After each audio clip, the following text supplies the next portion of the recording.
Hi guys, इस video में मैं आपको बताऊंगा कि आप अपने मोबाइल के क्रोम ब्राउज़र का डार्क मोड कैसे ऑन कर सकते हैं, क्योंकि अक्सर मोबाइल का डार्क मोड ऑन करने से भी क्रोम का डार्क मोड ऑन नहीं होता। इस वीडियो में मैं आपको यही बताऊंगा कि आप कैसे डार्क मोड को ऑन कर सकते हैं।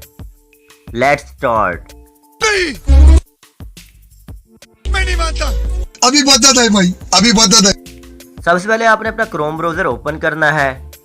क्रोम ब्राउज़र ओपन करने के बाद आपने सर्च बार में जाना है। सर्च बार में आपने टाइप करना है chrome:// और फ्लैग्स। फिर आपने गो के ऊपर क्लिक कर देना है। इसके बाद आपके सामने ये इंटरफेस शो होगा। अब आपने इस इंटरफेस में बने हुए सर्च बॉक्स में सर्च करना है डार्क मोड।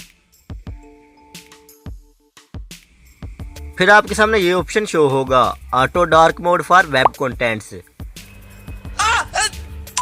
दबा दिया, आगे बोलो। नहीं दबाना था। ये बाय डिफॉल्ट होगा, आपने इसे इनेबल्ड कर देना है। फिर इस तरह आपने इससे नीचे बने हुए ऑप्शन को भी इनेबल्ड कर देना है। इस तरह आपका डार्क मोड ऑन हो जाएगा। आपने रीलॉन्च वाले ऑप्शन पर क्लिक कर देना है। इस तरह आपके क्रोम ब्राउज़र का डार्क मोड ऑन हो जाएगा। और ये आप देख सकते हैं कि मेरे क्रोम ब्राउज़र का डार्क मोड ऑन हो चुका है। अब आप इन स्टेप्स को फॉलो करते हुए अपने ब्राउज़र का भी डार्क मोड ऑन कर सकते हैं।